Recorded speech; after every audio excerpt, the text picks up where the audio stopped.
Is Fedor Emlianenko going the John Jones route? They're both great sportsmen, but with controversial legacies. But being a unique fighter doesn't make him a good fighter, at least according to Dana White. Does it make him a great one instead? No, that plot twist never came. Dana doubled down on his comments by dismissing the 46-year-old's career. His whole career came into focus pretty recently, with several opinions and articles coming out after his retirement bout at Bellator 290, while he was celebrated in the cage with former UFC champions and peers, Randy Couture, Matt Hughes, and Shamrock. It was a celebrated event with some legendary celebrities. Dana, on the other hand, chimed in from UFC Vegas 68 on the whole Fedor legacy. With the fighter's career hitting a new milestone, its shortcomings came into focus all of a sudden. In particular, he never got to compete in the octagon. Fedor's team has had numerous run-ins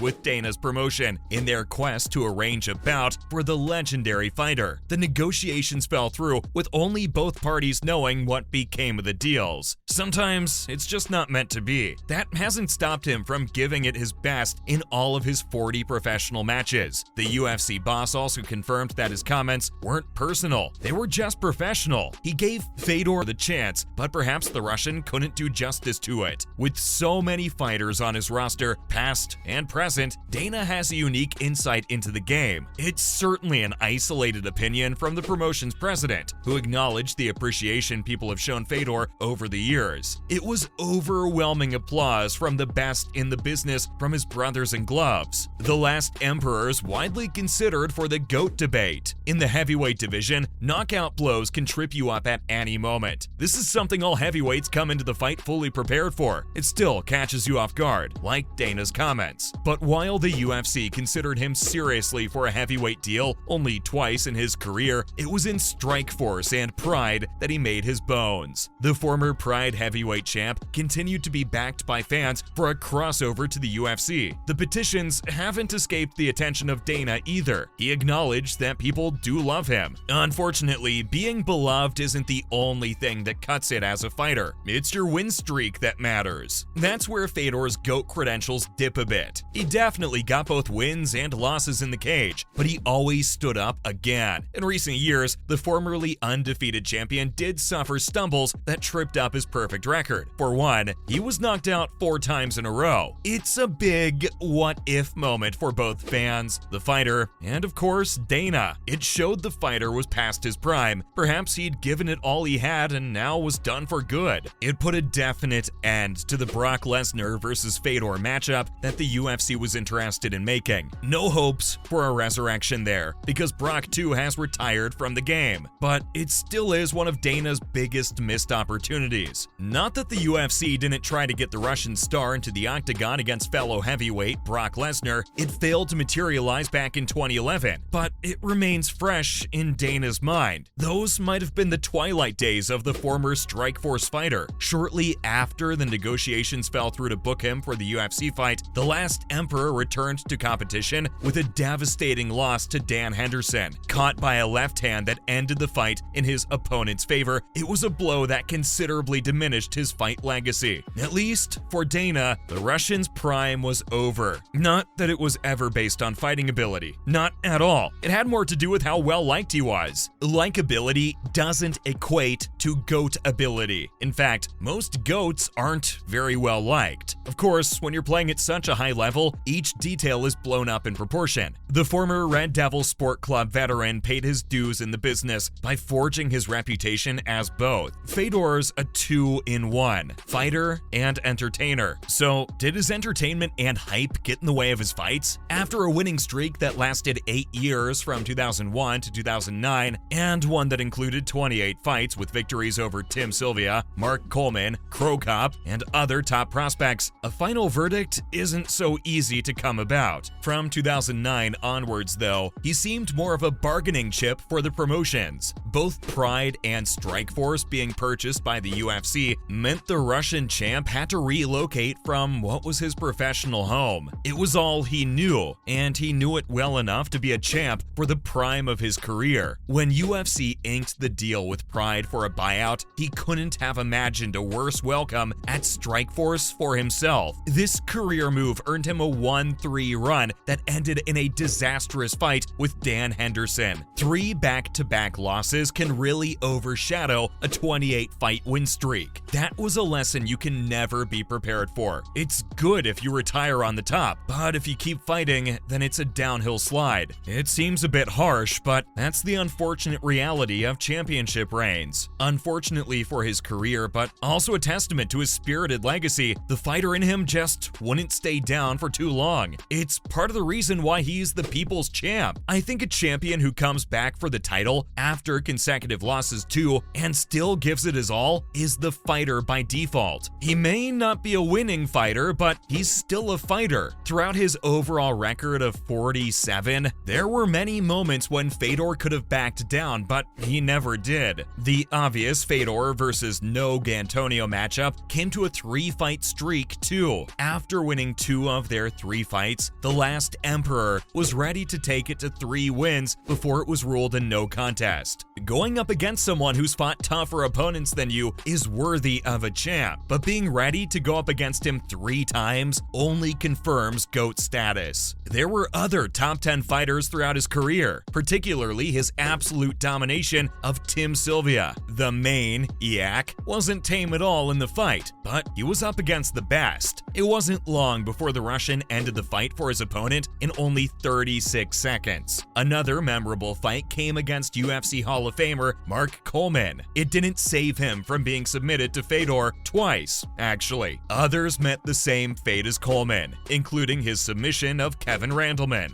Fedor went up against the toughest fighter in MMA at the time and made him look like easy money. While there are many fights that proved he could stand his own with any level of fighter, at least he would give it his best shot. And if he missed, well, he would try again. Try and try harder is the mantra of the Russian's career, but he may have been let down by factors beyond his control, like his management, and that feeds into the biggest miss of his career, not making it into the UFC. It would have taken his career to the next level and perhaps earned a more gracious retirement tribute from Dana, but his management may have beaten him to the finish line this time. It resulted in a losing streak, a less active fight schedule, and certainly not UFC tier competition later in his career. While he was in his prime from 2001 to 2009, the punishment he took was only overshadowed by the punishment he gave his opponents. Win or lose, they were all tough fights.